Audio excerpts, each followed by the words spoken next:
اللهم صل وسلم وبارك على سيدنا محمد وعلى آله وأصحابه أجمعين. يا صباح الهنا، صباح السعادة، صباحكم معطر بذكر الله. أحلى وأجمل أخوات ومتابعين في الدنيا.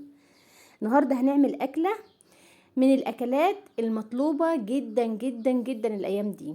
مش معنى ان هي ما فيهاش لحوم ولا اسماك يبقى مش مطلوبة ولا مش هناكلها. لايك وشير وسبسكرايب لمطبخ رشا، وتعالي نشوف هنعمل أكلة ايه.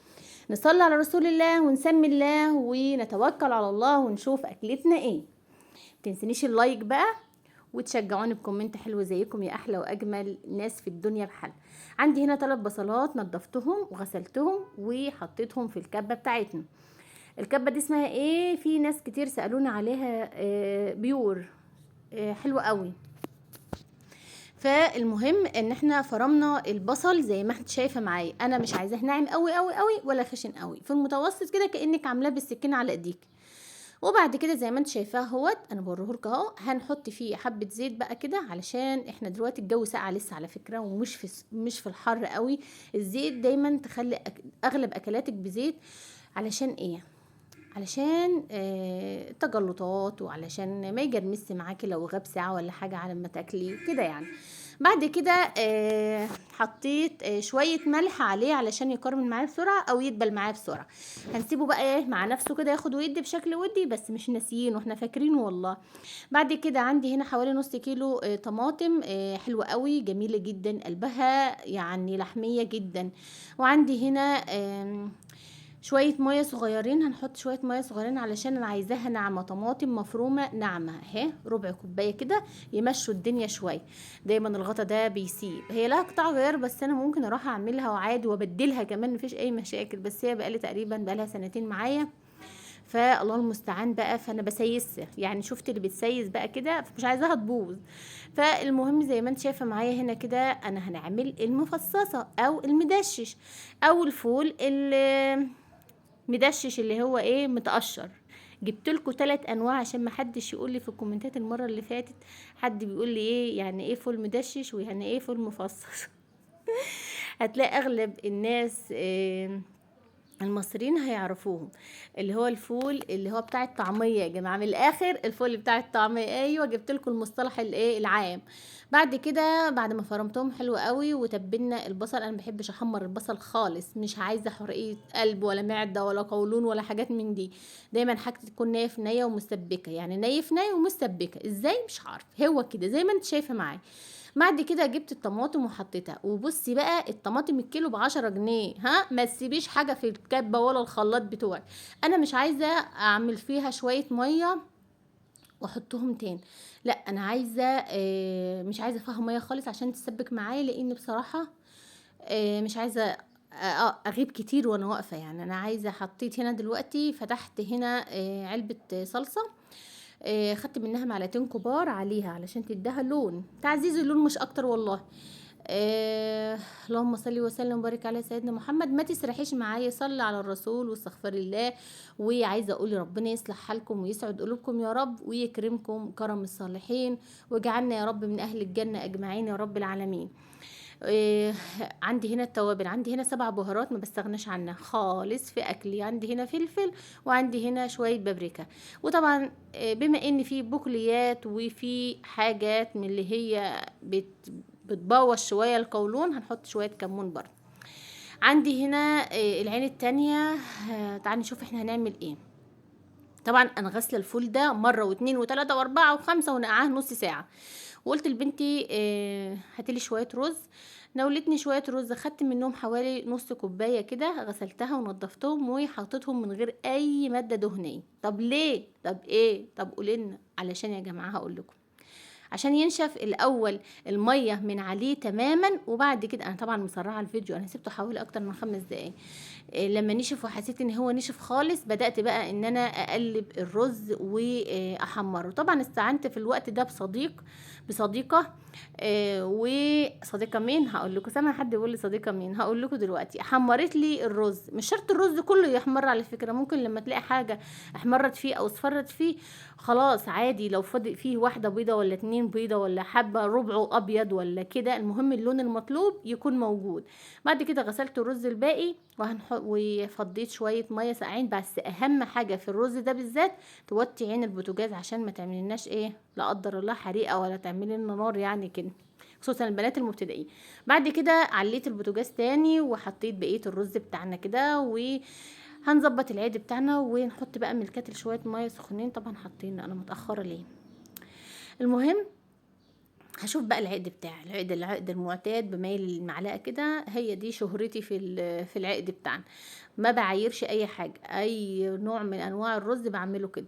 هنحط معلقه ونص، مش كتير، لا مش كتير. الملح ده جميل جدا، ما بيحدقش الاكل خالص.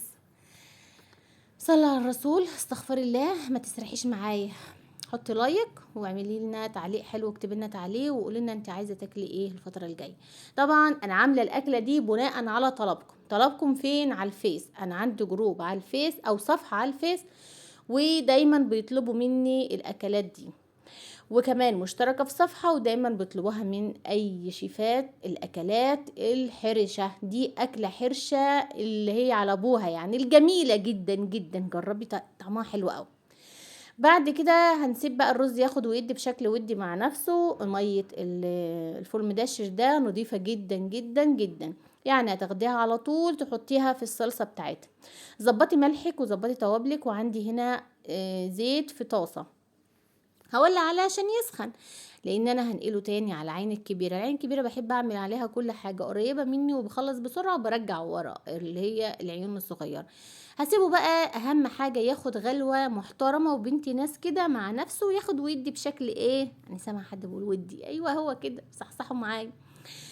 بعد ما الرز خلاص دخل في السوا، هنقل بقى اللي هوطي عليه على العين الصغيرة، وهاجي اجيب بقى الزيت جنبي هنا علشان اقدر اتحكم في الحاجة بقى.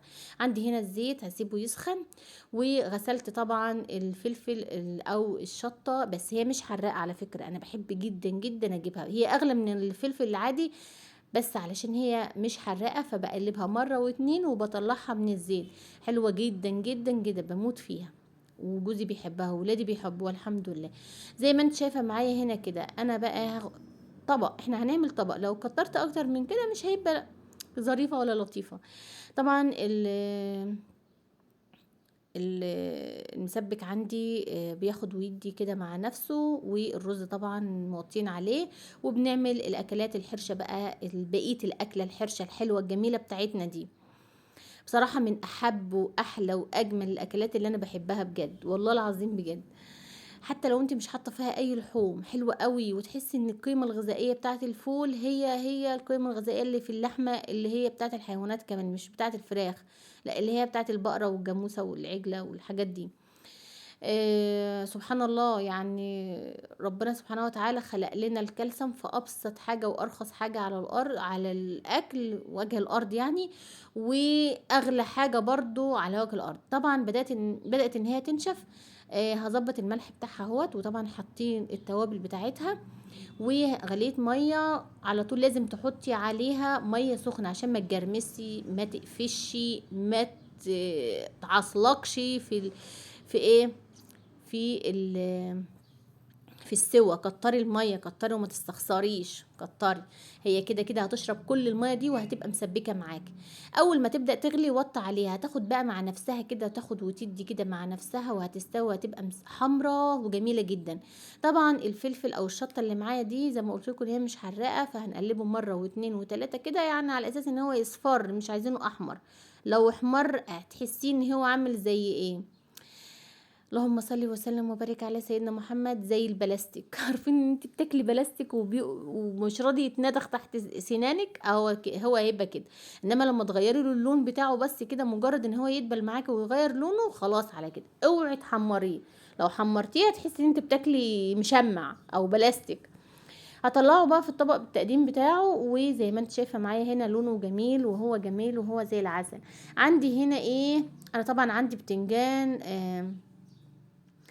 مسلوق ومتبل 100 مليون في المية، وطعمه تحفة تحفة. مش هجيب بقى بتنجان وحمره ولا بتنجان وهشويه، هي الأكلة كده هنعملها زي ما هي كده. عايزة تزودي انتي زودي.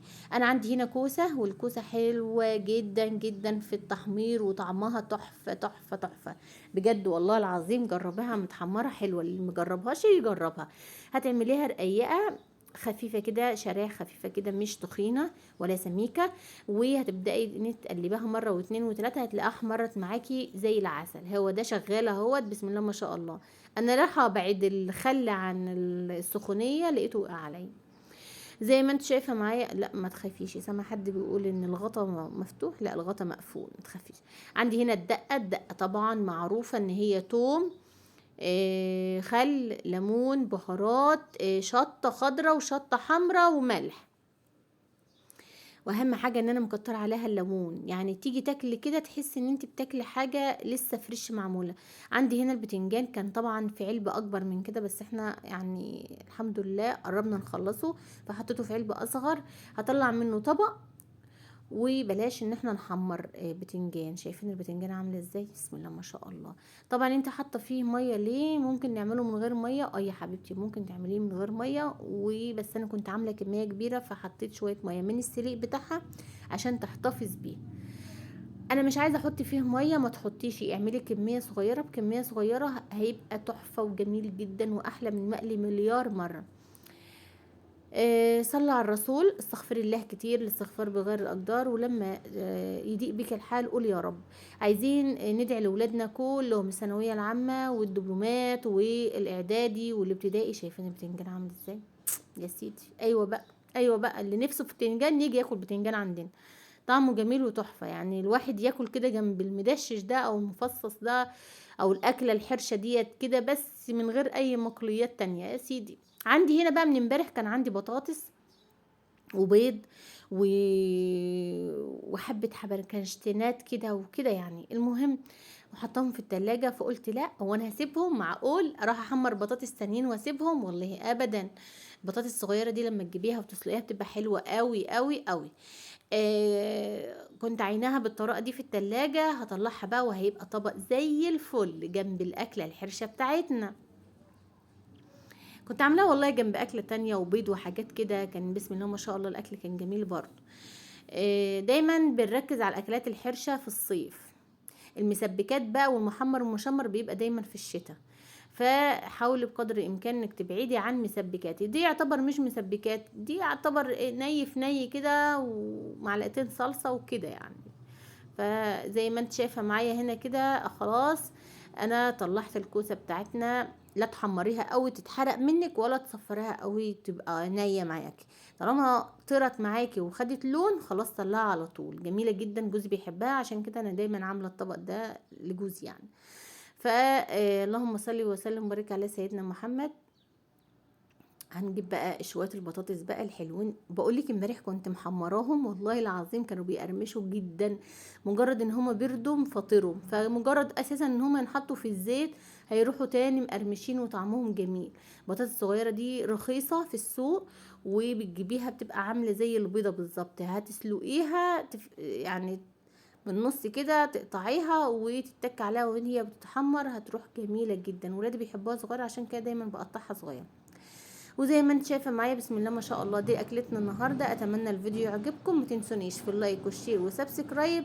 مطبخ رشا، بحبكم كتير، دمتم في رعايه الله وحفظه وامنه. عندي هنا الرز مفلفل وزي الفل. شايفين الرز؟ شايفينه؟